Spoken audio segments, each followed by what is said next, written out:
ಗಸ್ತು ಆರಂಭವಾಗಿದೆ. ಕಾನೂನು ಸುವ್ಯವಸ್ಥೆ ಕಾಪಾಡುವ ನಿಟ್ಟಿನಲ್ಲಿ ಹಾಗೂ ಮುಂಜಾಗ್ರತಾ ಕ್ರಮವಾಗಿ ವಿಶೇಷ ಗಸ್ತು ನಡೆಸಲಾಯಿತು. ಶಿವಮೊಗ್ಗ ಜಿಲ್ಲೆಯಾದ್ಯಂತ ಆಯಾ ಪೊಲೀಸ್ ಉಪಾಧೀಕ್ಷರುಗಳ ನೇತೃತ್ವದಲ್ಲಿ ಸೂಕ್ಷ್ಮ ಪ್ರದೇಶಗಳಲ್ಲಿ ಕಾಲ್ನಡಿಗೆ ವಿಶೇಷ ಗಸ್ತು ಮಾಡಿ ಅನುಮಾನಾಸ್ಪದ ವ್ಯಕ್ತಿಗಳ ವಿರುದ್ಧ 28 ಲಘು ಪ್ರಕರಣಗಳನ್ನು ದಾಖಲು ಮಾಡಿಕೊಳ್ಳಲಾಗಿದೆ.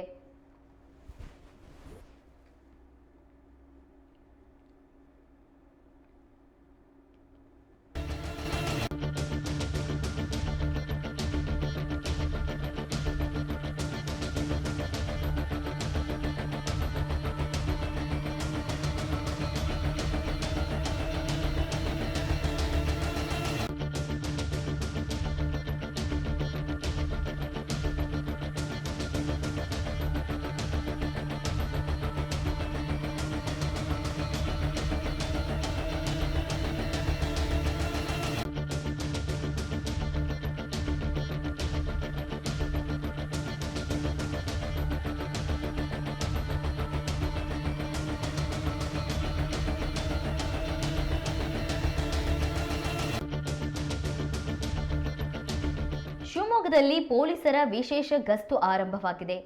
ಕಾನೂನು ಸುವ್ಯವಸ್ಥೆ ಕಾಪಾಡುವ ನಿಟ್ಟಿನಲ್ಲಿ ಹಾಗೂ ಮುಂಜಾಗ್ರತಾ ಕ್ರಮವಾಗಿ ವಿಶೇಷ ಗಸ್ತು ನಡೆಸಲಾಯಿತು.